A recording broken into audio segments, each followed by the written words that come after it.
السلام عليكم ورحمة الله وبركاته. وعليكم السلام ورحمة الله وبركاته. أعوذ بالله من الشيطان الرجيم.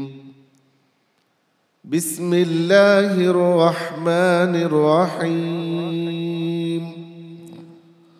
رب نجني وأهلي مما يعملون. أعوذ بالله من الشيطان الرجيم. بسم الله الرحمن الرحيم.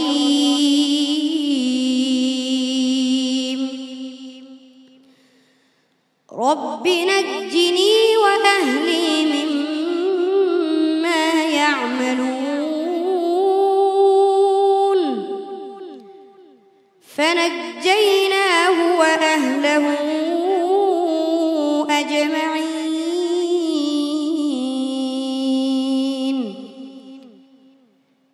إلا عجوزا في الغابرين.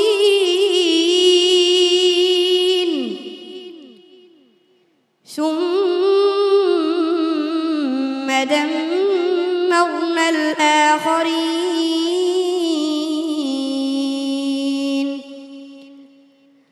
وأمطرنا عليهم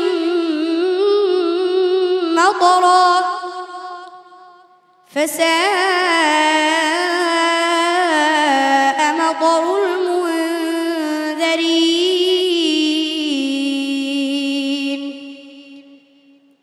إن في ذلك لآية وما كان أكثرهم مؤمنين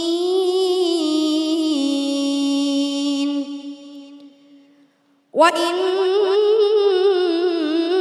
ربك لهو العزيز الرحيم.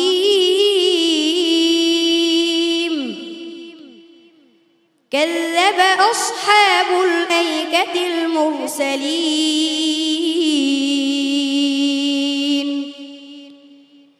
إذ قال لهم شعيب ألا تتقون إني لكم رسول أمين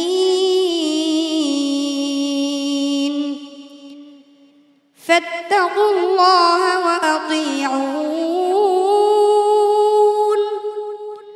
وما أسألكم عليه من أجر إن أجري إلا على رب العالمين. أوفوا الكيل ولا تكونوا من المخسرين وزنوا بالقسطاس المستقيم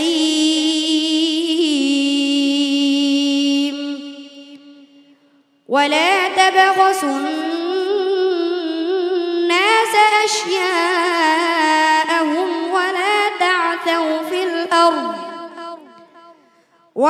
تعثوا في الأرض مفسدين.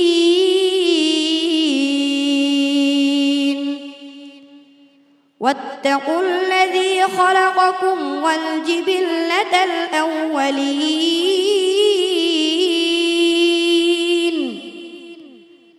قالوا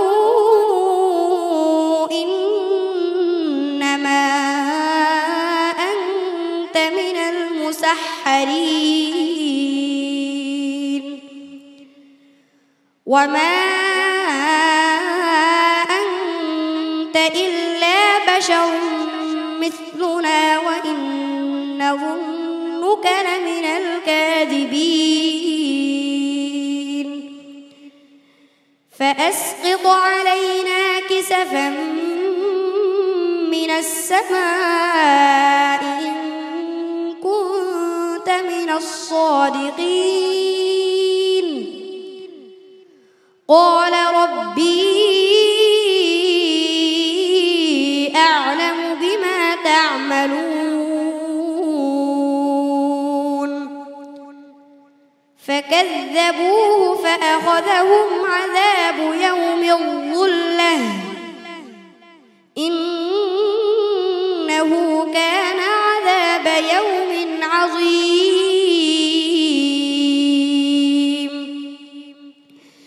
إن في ذلك لآية وما كان أكثرهم مؤمنين وإن ربك لهو العزيز الرحيم حسبك صدق الله العظيم মাশাআল্লাহ। মাহমুদুল হক সাকিব, আজ তার পারফরমেন্স কেমন ছিল জেনে আসি হাফেজ মাওলানা আবু ইউসুফের কাছে। শুরুটা একটু ডাউন ছিল আপনার, শেষে দিয়ে আবার ঠিক হয়ে গেছে মাশাআল্লাহ। আর শক্ত ইয়াদ, আল্লাহ রব্বুল আলামিনের শুকরিয়া আদায় করছি যে তোমাদের মতন এই রত্ন সোনামণিগুলিকে সোনার বাংলাদেশ আল্লাহ রব্বুল আলামিন স্পেশালি পাঠিয়েছেন। আজকে বাংলাদেশকে যে যত কথাই বলুক, বাংলাদেশকে আজকে কোরআনের মাধ্যমে, এই কোরআনের প্রতিবাদের মাধ্যমেই কিন্তু বেশি পরিচিতি হচ্ছে। কারি জহিরুল ইসলাম। আজকে তেলাওয়াতে অনেক ভালো লাগছে, এই কথাটা বলতে পারছি না, তবে ভালো হয়েছে আলহামদুলিল্লাহ। তো আর একটু চেষ্টা করতে হবে। তোমাকে আমি আগে কি বলছিলাম মনে আছে? আগের পর্বগুলিতে তোমাকে কি পরামর্শ দিয়েছিলাম? জি, কি বলো? মতগুলিতে আর একটু সুন্দর করে বাংলা দিতে। হ্যাঁ, তো আজকেও তো মাঝে মাঝে আয়াতের শেষে যে শব্দগুলির মধ্যে আয়াতের মধ্যে যে মত করতেছো, কোনোটা টান এদিক সেদিক যেতে গেছে, মানে এক ওজনে হয় না, এটা শুনতে খারাপ শোনা যায়। এবং মদের মধ্যে, বিশেষ করে মদের মধ্যে আর আয়াতের শেষে কলমার শব্দের শেষে যে টানগুলি আছে এটি এক ওজনে হয় না। সোজার উপরে তুমি টানতে পারলে আরও সুন্দর হবে, মজবুত হবে। হ্যাঁ, ইনশাআল্লাহ। সম্মানিত অতিথি জনাব মোশাররফ হোসাইন। শ্রোতা হিসাবে অত্যন্ত সুন্দর সাবলীল তেলাওয়াত বলেই মনে হচ্ছে। আশা করব ইনশাআল্লাহ মাহমুদ হক সাকিবও একদিন বাংলাদেশের শ্রেষ্ঠ কারিতে রূপান্তরিত হবে। জনাব তানভীর হোসাইন। মাহমুদুল হক সাকিব, তোমার উপস্থাপনা আমার হৃদয়কে আলিঙ্গন করেছে। ধর্মীয় অনুশাসনের ভিত্তিতে যে তরুণ প্রজন্ম গড়ে ওঠা, যেই চ্যালেঞ্জ আমাদের আবু ইউসুফ হুজুর নিয়েছেন, আপনি সত্যি বাংলাদেশের জন্য একটি দৃষ্টান্ত, আপনি সত্যি বাংলাদেশের একটি স্তম্ভ হয়ে আপনি দাঁড়িয়েছেন। আপনার জন্য, আপনার পুরো টিমের জন্য আমি আমার অন্তরস্থল থেকে প্রাণ ঢালা কৃতজ্ঞতা প্রকাশ করছি এবং কথা দিচ্ছি এর পরের সকল আয়োজনে আমি আমার ছোট ভাই তৌহিদ হোসেন এবং আমার প্রতিষ্ঠান স্পন্সর হিসেবে আপনাদের সঙ্গে আমরাও যুক্ত হব। অনেক অনেক ধন্যবাদ। মাহমুদুল হক সাকিব, একটু বিমর্ষ মনে হচ্ছে তোমাকে? বিমর্ষ হওয়ার কিছু নেই, তোমার জন্য দোয়া, ভালোবাসা আমার পক্ষ থেকে। আসসালামু আলাইকুম ওয়া রাহমাতুল্লাহি ওয়া বারাকাতুহু। কোরআনের আলো, PHP কোরআনের আলো।